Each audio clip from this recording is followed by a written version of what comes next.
guys, welcome to Lee's Simple Tech Review. Now today's review video will be about the Huawei,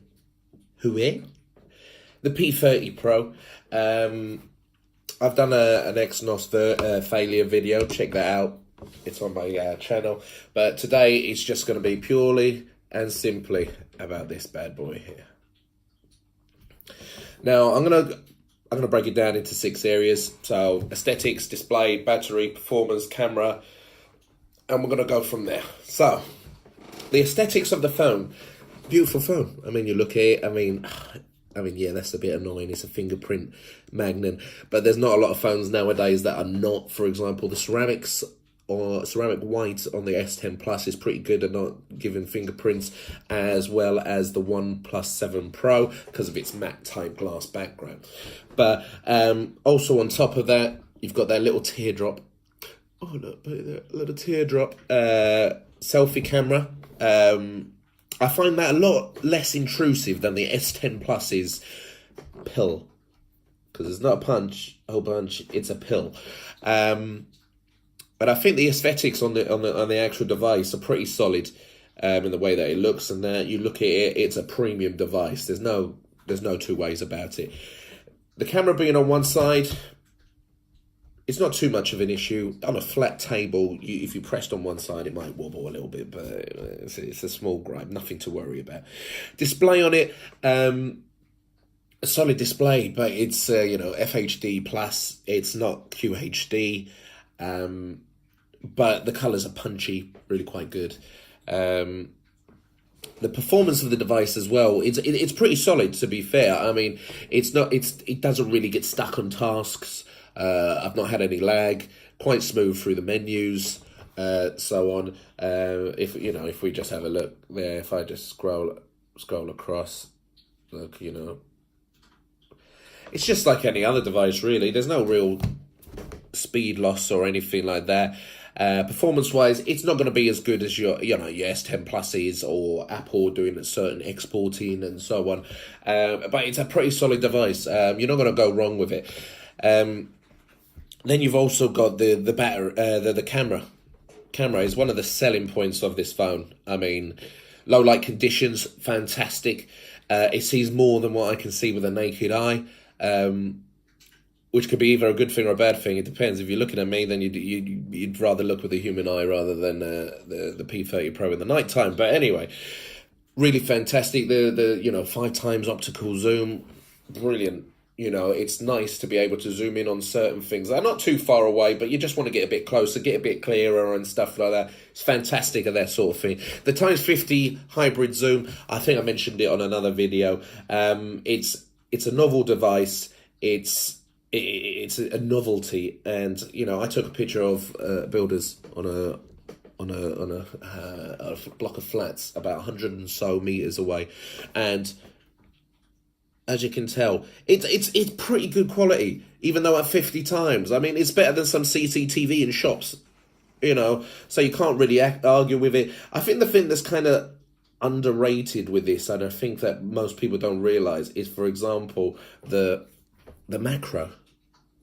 Now that's my human eye, and as you can see people in the background. That's how clear and brilliant the macro is. And I think camera-wise, it's the beast. It's a beast. It just beats most of the market. Yeah, some things it doesn't do as well as others, but I would say on a normal person's usage, it's exactly what you want. You go to a concert or something like that, bang, you take a photo, brilliant photo. You could also zoom in on it, get as close. Even if you're all the way at the back, everyone will be like, "Oh, whoa, you got really good tickets." And be like, "Well, not really.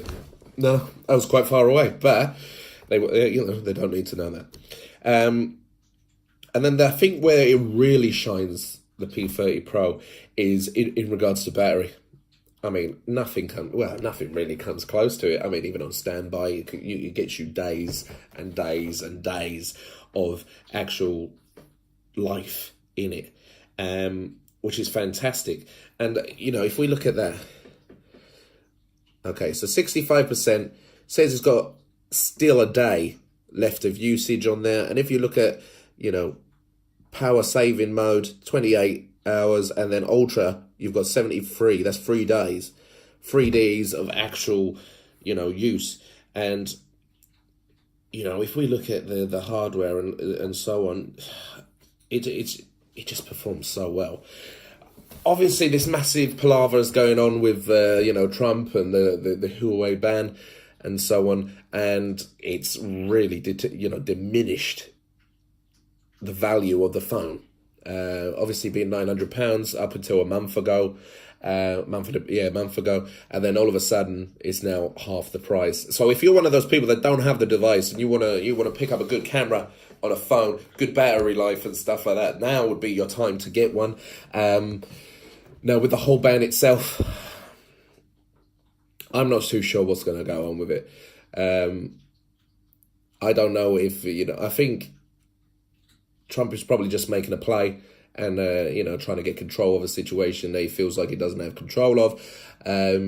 But you've just got to watch this space. I wouldn't tell you to go get it because I don't know what's going to happen with it. It's not my daily driver, just in case, because you'll miss out on those updates. Yeah, you'll get most of the apps being updated and so on, but then you don't know what it's going to be doing operating system wise or anything like that. So I know for a lot of users out there, it's a concern, and that's not what you want when it's your device that you're probably going to get one every 2 years of. You want longevity with your devices as much as possible, because now phone costs are only just going to go up and up and up and up, and you just want it to last. So I get that, but if you're not too fussed, now would be the time. Now would be the time to actually get the device. You could get it second hand. It doesn't matter, but most people I think have got them as upgrades, and then have gone, no, I don't want that. I'll go back to my old phone rather than with what's going on.